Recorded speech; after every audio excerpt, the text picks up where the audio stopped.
ओम शांति। आज 3 अप्रैल 2025 के बाबा के अनमोल मधुर महावाक्य सुनेंगे।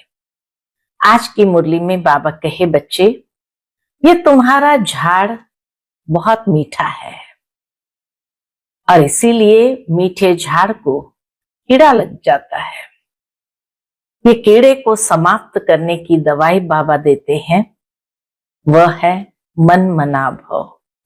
जितना बाप की याद में रहेंगे तो ये झाड़ में लगे हुए कीड़े को समाप्त कर सकेंगे।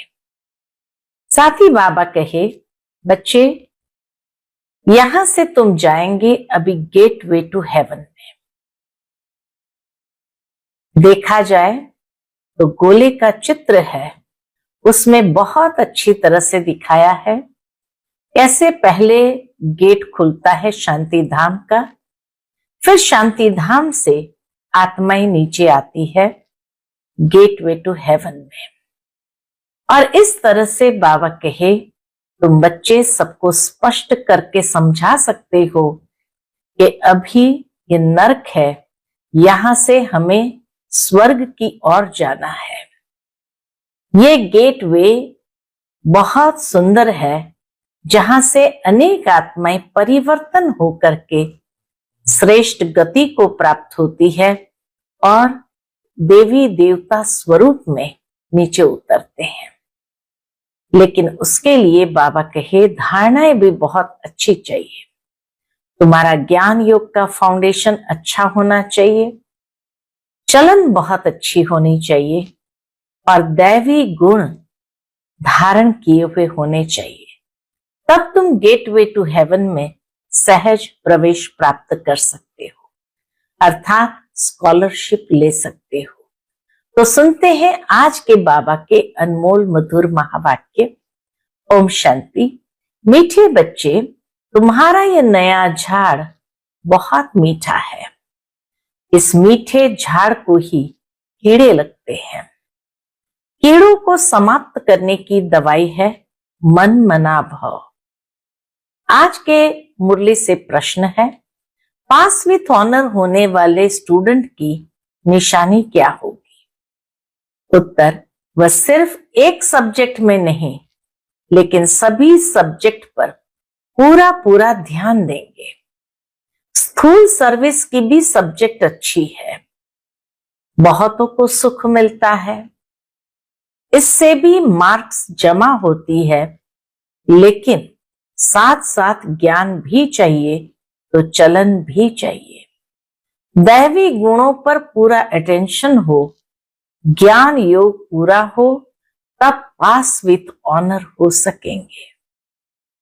आज की मुरली से पहले गीत बजा है, न वह हमसे जुदा होंगे न उल्फत दिल से निकलेगी।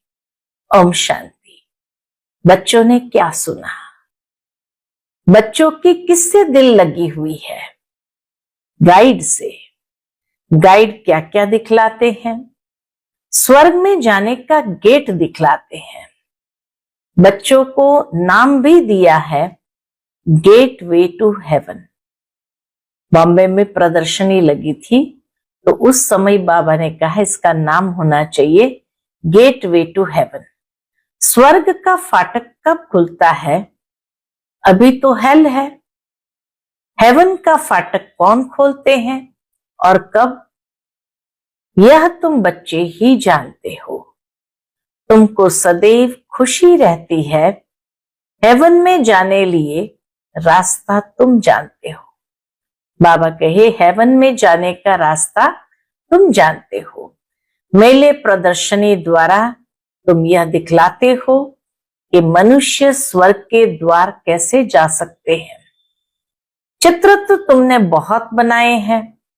बाबा पूछते हैं, इन सब चित्रों में कौन सा ऐसा चित्र है जिससे हम किसको भी समझा सके कि यह है स्वर्ग में जाने का गेट? सारे चित्रों में से कौन सा ऐसा चित्र है जिससे हम किसको भी समझा सके कि यह है स्वर्ग में जाने का गेट? तो किसी ने कहा सृष्टि चक्र। बाबा कहे गोले के चित्र में स्वर्ग जाने के गेट सिद्ध होता है। यही राइट है। ऊपर में उस तरफ है नर्क का गेट, उस तरफ है स्वर्ग का गेट। बिल्कुल क्लियर है। यहां से सब आत्माएं भागती है शांति धाम, फिर आती है स्वर्ग में। ये गेट है। ऊपर जो खुला हुआ हिस्सा है वो गेट है। सारे चक्र को भी गेट नहीं कहेंगे।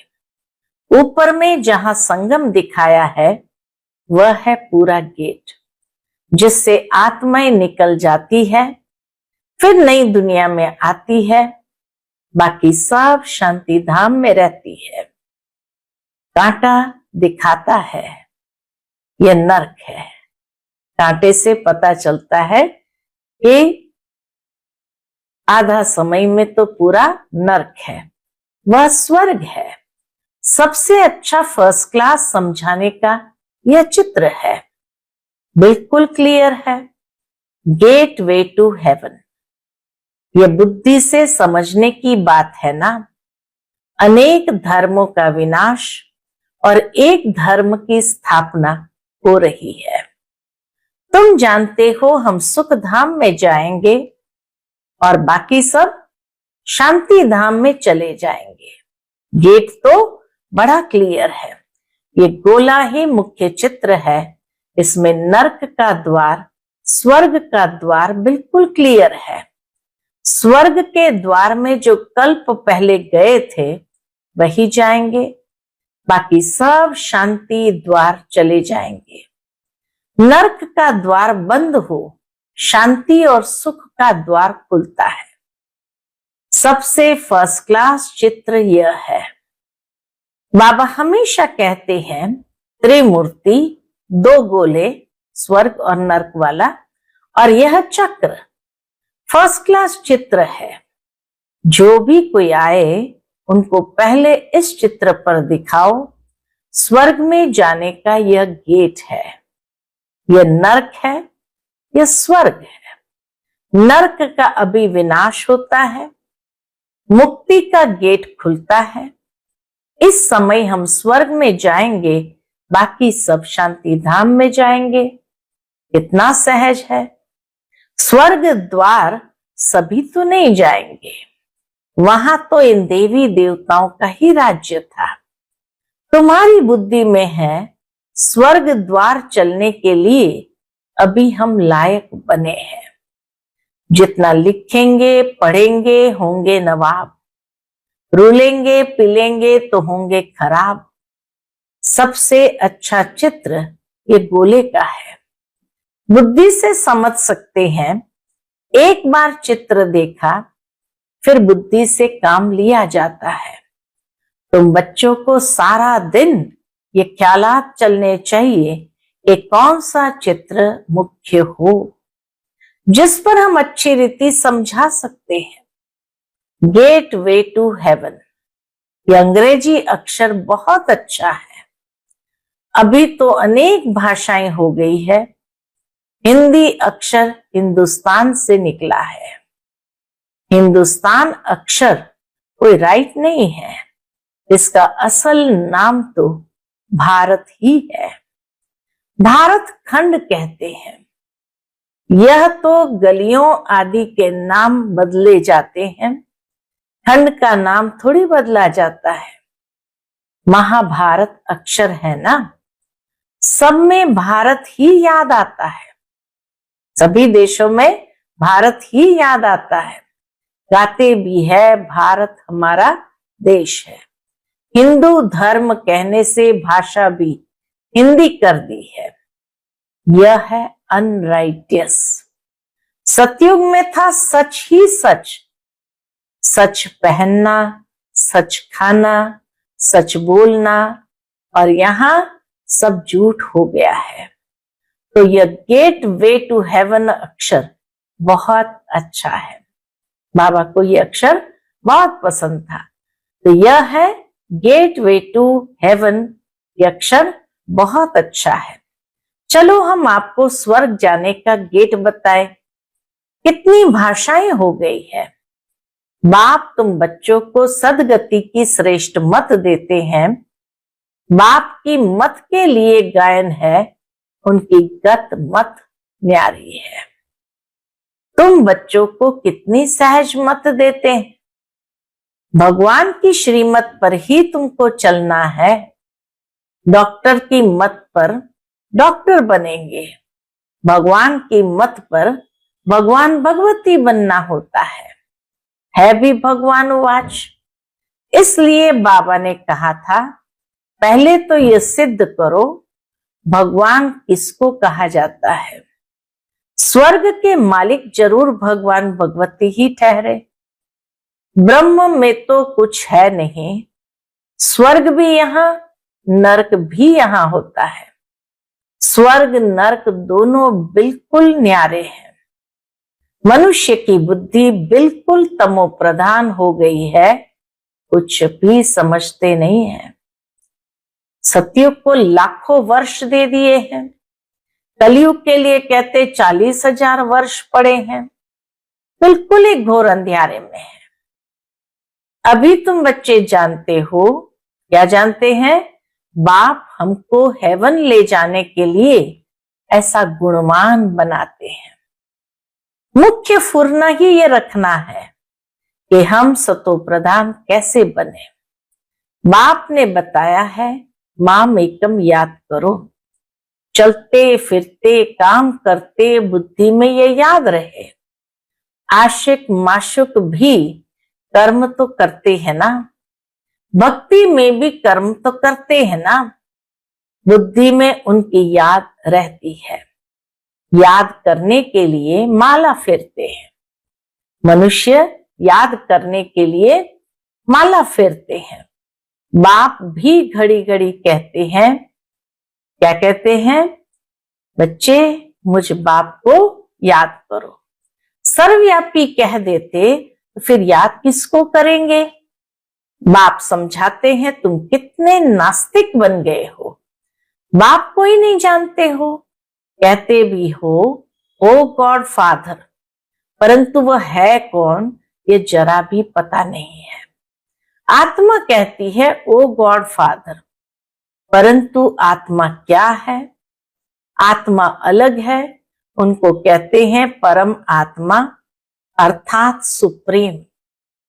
तो वह है सुप्रीम आत्मा, परमात्मा, और हम सभी आत्माएं हैं। तो बाबा कहे आत्मा क्या है? आत्मा अलग है, उनको कहते हैं परम आत्मा अर्थात सुप्रीम। ऊंचते ऊंच सुप्रीम सोल, परमात्मा। एक भी मनुष्य नहीं जिसको अपनी आत्मा का ज्ञान हो। मैं आत्मा हूं, ये शरीर है, दो चीज तो है ना। ये शरीर 5 तत्वों का बना हुआ है। आत्मा तो अविनाशी एक बिंदी है, वह क्या चीज से बनेंगी? इतनी छोटी बिंदी है, साधु संत आदि कोई को भी पता नहीं है।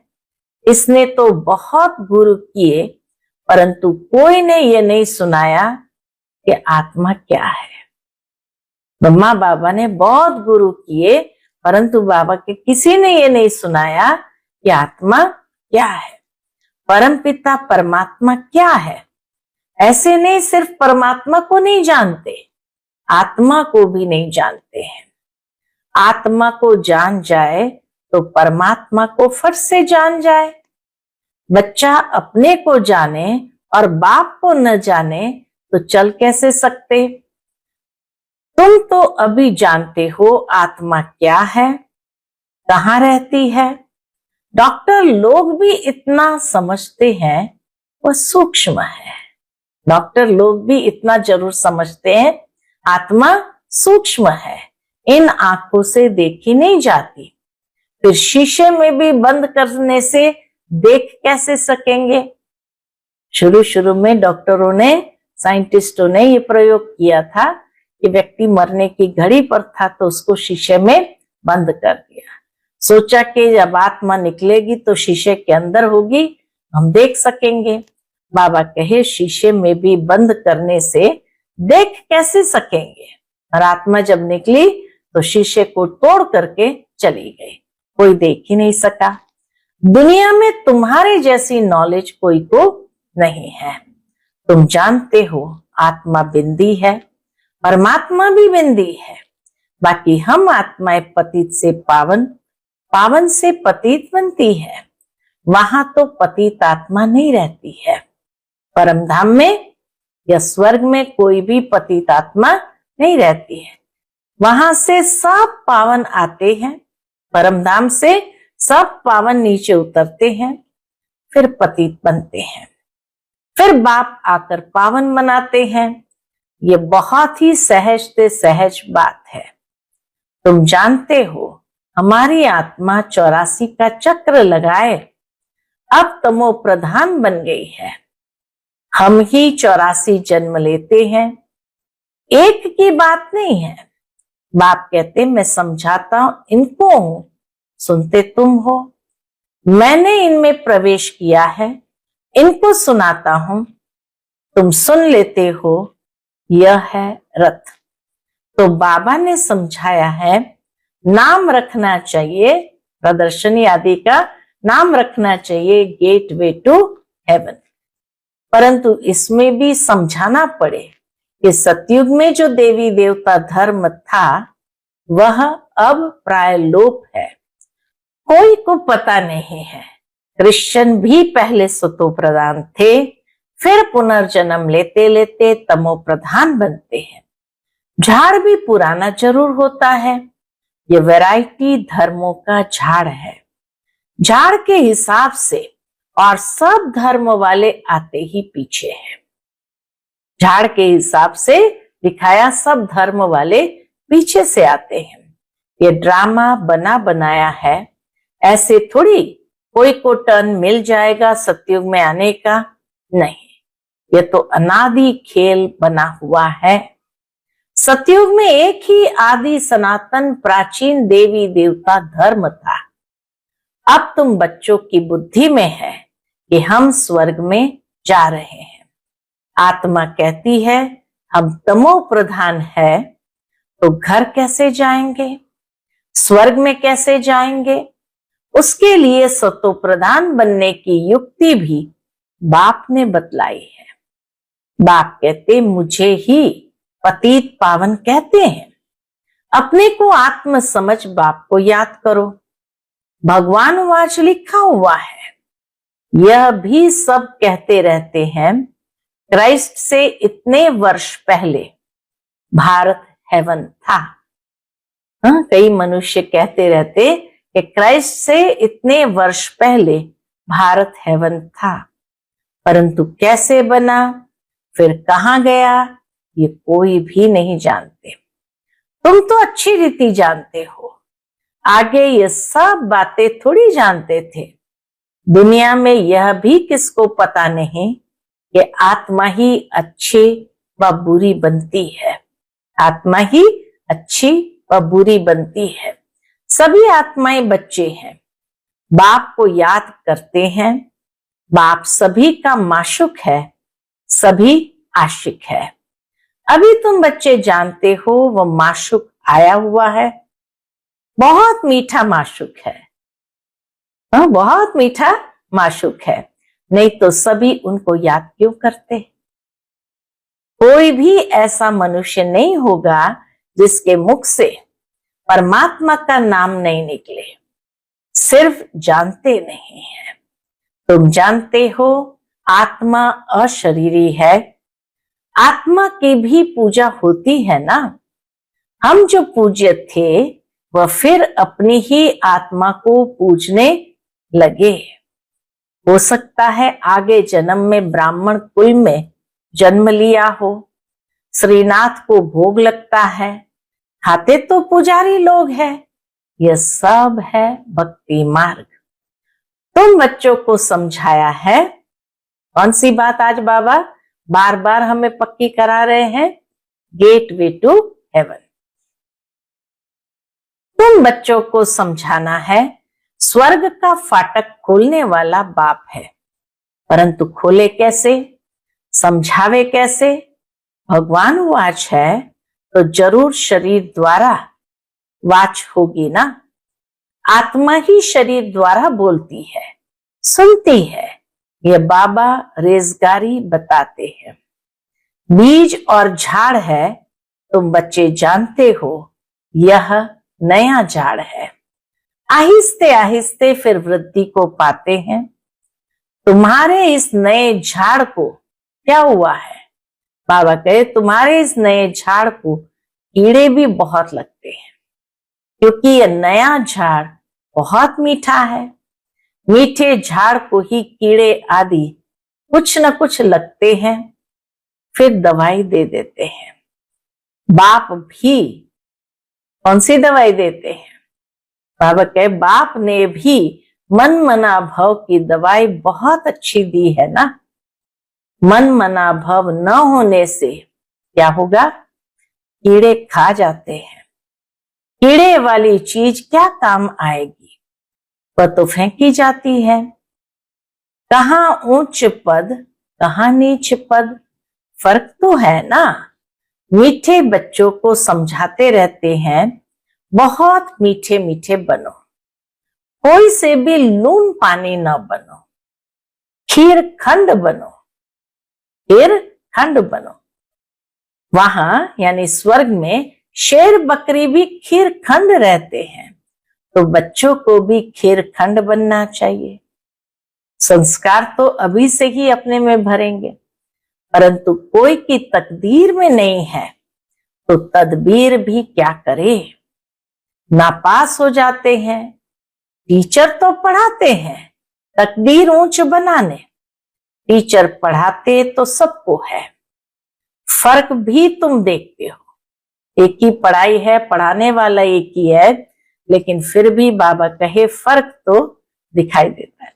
स्टूडेंट क्लास में जान सकते हैं कौन किस सब्जेक्ट में होशियार है। यहां भी ऐसे है। स्थूल सर्विस की भी सब्जेक्ट तो है ना। जैसे भंडारी है, बोली दादी को बाबा भंडारी कहते हैं, तो जैसे भंडारी है यानी बोली दादी है, बहुतों को सुख मिलता है, इतना सब याद करते हैं। सचमुच बोली दादी जब बाबा के भंडारे में बैठती थी, जो भी आने जाने वाले होते थे पहचान हो जाती थी, और दादी विशेष उसका ख्याल रखती थी, खातिरी करती थी। जैसे भंडारी है, बहुतों को सुख मिलता है, इतना सब याद करते हैं, ये तो ठीक है, इस सब्जेक्ट से भी मार्क्स मिलती है। बाबा कहे इस सब्जेक्ट से भी मार्क्स मिलती है। सबको सुख देना ये भी बहुत बड़ी सब्जेक्ट है। और भोली दादी में भले वो ज्ञान नहीं सुनाती थी, लेकिन सबको अपने कर्मों से सुख देती थी। एक बार रात को 11 बजे मैसेज आया कि पार्टी आई है नीचे और ऊपर माउंट चढ़ रही है, तो 11:30 तक ऊपर पहुंच जाएंगे।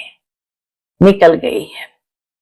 तो दादी ने देखा 11 लोग हैं, 11 लोगों को खिलाना है और खाना सब खत्म, और पंजाब से आ रहे हैं, वो चावल तो खाएंगे नहीं, जो चावल का देगड़ा चढ़ा दिया जाए। तो दादी बाहर आई, देखा कि आंगन में कौन है। तो उसी समय हम जा रहे थे बाबा से गुड नाइट करके सोने के लिए। तो देखा, कहा इधर आओ, और 2-3 को लिया। दादी ने कहा पार्टी आ रही है और उनको खाना खिलाना है, अभी जब तक ऊपर आ जाए तब तक खाना बनकर तैयार करना है। बैंगन आलू की सब्जी, बैंगन आलू टमाटर की सब्जी काट करके तुरंत चढ़ा दिया। दूसरी ओर खिचड़ी रख दी, तीसरी ओर कढ़ी बना दी, और फिर कहा चलो रोटी बेल के दो। दूसरे भाई को कहा तुम सेको। और सचमुच 11 साढ़े 11 बजे जब वो पार्टी आई, गरम गरम खाना जब मिला, सोचो कितनी दुआएं उनके अंदर से निकली होगी दादी के प्रति। तो दादी सबको सुख देती थी, ज्ञान नहीं सुनाती थी। तो बाबा इसलिए कहे इस सब्जेक्ट से भी तो मार्क्स मिलती है, लेकिन पास विथ ऑनर होने के लिए सिर्फ एक सब्जेक्ट में नहीं, सब सब्जेक्ट में पूरा ध्यान देना है। ज्ञान भी चाहिए, चलन भी ऐसी चाहिए, दैवी गुण भी चाहिए, अटेंशन रखना अच्छा है। भंडारी के पास भी कोई आए तो कहे मन मना भव। बाबा कहे, भोली दादी भी सबको इतना कहे मन मना भव। शिव बाबा को याद करो तो भी कर्म विनाश होंगे और तुम स्वर्ग के मालिक बन जाएंगे। बाप को याद करते औरों को भी परिचय देते रहो। ज्ञान और योग चाहिए, बहुत इजी है। मुख्य बात ही है यह, अंधों की लाठी बनना है। प्रदर्शनी में भी किसको ले जाओ, चलो हम आपको कहां ले चलते हैं, स्वर्ग का गेट दिखाए। यह नर्क है, वह स्वर्ग है। बाप कहते मुझे याद करो, पवित्र बनो तो तुम पवित्र दुनिया के मालिक बन जाएंगे। मन मना भव। खूबहू तुमको गीता सुनाते हैं, इसलिए बाबा ने चित्र बनाया है। गीता का भगवान कौन, स्वर्ग का गेट कौन खोलते हैं? खुलता है शिव बाबा। स्वर्ग का गेट खोलता है शिव बाबा। श्री कृष्ण उस गेट से पार करता है। शिव बाबा तो जाते नहीं है, लेकिन श्री कृष्ण उस गेट से पार करता है। मुख्य चित्र है ही दो, बाकी तो रेजगारी है। बच्चों को बहुत मीठा बनना है, प्यार से बात करनी है, मनसा वाचा कर्मणा सबको सुख देना है। देखो, भंडारी सबको खुश करती है तो उनके लिए सौगात भी ले आते हैं। यह भी सब्जेक्ट है ना, सौगात आकर देते हैं। वह कहती है हम तुमसे क्यों लूं। भोली दादी कहती थी हम तुमसे क्यों लूं, फिर तुम्हारी याद रहेगी। शिव बाबा के भंडारे से मिलेगा तो हमको शिव बाबा की याद रहेगी। ज्ञान सुनाती थी फिर भी। अच्छा, मीठे मीठे सिकिलदे बच्चों प्रति माता पिता बाप दादा का याद प्यार और गुड मॉर्निंग। रूहानी बाप की रूहानी बच्चों को नमस्ते। हम सभी रूहानी बच्चों की रूहानी माता पिता बाप दादा को याद प्यार, गुड मॉर्निंग और नमस्ते नमस्ते। शुक्रिया बाबा, शुक्रिया। आज की मुरली से धारणा के लिए मुख्य सार है, पहली पॉइंट, अपनी उच्च तकदीर बनाने के लिए आपस में बहुत बहुत खीर खंड मीठा होकर रहना है। कभी लून पानी नहीं होना है। सभी सब्जेक्ट पर पूरा अटेंशन देना है। दूसरी पॉइंट, सदगति के लिए बाप की जो श्रेष्ठ मत मिलती है उस पर चलना है। सदगति के लिए बाप की जो श्रेष्ठ मत मिली है उस पर चलना है और सबको श्रेष्ठ मत ही सुनानी है। स्वर्ग में जाने का रास्ता दिखाना है। आज का बाप दादा का मधुर वरदान हम बच्चों के प्रति है, हर आत्मा को हिम्मत उल्लास दिलाने वाले रहम दिल विश्व कल्याणकारी भव। हर आत्मा को हिम्मत उल्लास दिलाने वाले रहम दिल विश्व कल्याणकारी भव। कभी भी ब्राह्मण परिवार में किसी कमजोर आत्मा को तुम कमजोर हो ऐसे नहीं कहना। आप रहम दिल विश्व कल्याणकारी बच्चों के मुख से सदैव हर आत्मा के प्रति शुभ बोल निकलने चाहिए। दिल शिकस्त बनाने वाले नहीं। चाहे कोई कितना भी कमजोर हो, उसे इशारा या शिक्षा भी देनी हो तो पहले समर्थ बनकर फिर शिक्षा दो। पहले धरनी पर हिम्मत और उत्साह का हल चलाओ, फिर बीज डालो तो सहज हर बीज का फल निकलेगा। इससे विश्व कल्याण की सेवा तीव्र हो जाएगी। आज का स्लोगन है, बाप की दुआएं लेते हुए सदा भरपूरता का अनुभव करो। बाप की दुआएं लेते हुए सदा भरपूरता का अनुभव करो। आज का अव्यक्त इशारा, कंबाइंड रूप की स्मृति से सदा विजयी बनो। सदा हर कर्म करते हुए अपने को कर्मयोगी आत्मा अनुभव करो। कोई भी कर्म करते हुए याद भूल नहीं सकती।